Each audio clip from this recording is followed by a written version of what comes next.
பாணந்துறையில் அமைந்திருக்கக்கூடிய பிரபலமான ஒரு விகாரையின் விகாரபதியின் வங்கி கணக்குல இருந்து பணம் கொள்ளையடித்த சந்தேகத்தின் பேர்ல 4 பேர் இப்ப கைது செய்யப்பட்டிருக்கிறாங்க. பாணந்துறை பிரதேசத்தின் சிறப்பு குற்றப்புலனாய்வு பிரிவினரால தான் இந்த 4 பேரும் கைது செய்யப்பட்டிருக்காங்க. சுமார் 28 மில்லியனுக்கும் அதிகமான பணம் அவருடைய வங்கி கணக்குல இருந்து கொள்ளையடிக்கப்பட்டிருக்கிறதா தெரிய வந்திருக்கு. பாணந்துறை பகுதியில் அமைந்திருக்கக்கூடிய ஒரு தனியார் வங்கியில தனக்கான ஒரு வங்கி கணக்கு ஆரம்பிச்சு அதுல தன்னோட பணத்தை இந்த விகாராதிபதி சேமிச்சு வச்சிருந்திருக்கிறாரு.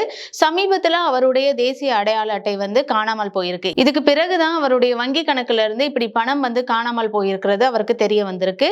இதே வங்கியில, அதாவது இந்த கைது செய்யப்பட்டவர்கள் அந்த விகாராதிபதியிட பணம் எந்த வங்கியில இருந்ததோ அதே வங்கியின் நாரம்பல கிளையில இருந்து தான் இந்த பண பரிமாற்றங்களை செய்து அவருடைய வங்கி கணக்குல இருந்து பணத்தை கொள்ளையடிச்சிருக்கிறதா இப்ப சந்தேகம் எழுந்திருக்கு. இதன் அடிப்படையில கம்பகா, ஜாஹெல, மினுவாங்கொட மற்றும் ஏகல பகுதியை சேர்ந்த 34, 35 மற்றும் 45, 46 வயதுடைய 4 சந்தேக நபர்கள் இப்ப குற்றப்புலனாய்வு பிரிவினரால கைது செய்யப்பட்டிருக்கிறாங்க. இவங்களிடம் மேலதிக விசாரணைகளை நடத்துற குற்றப்புலனாய்வு பிரிவினர் அதே நேரம் இவங்களை நீதிமன்றத்துல முன்னிலைப்படுத்துறதுக்கான நடவடிக்கைகளையும் இப்ப எடுத்துட்டு வந்திருக்கிறாங்க.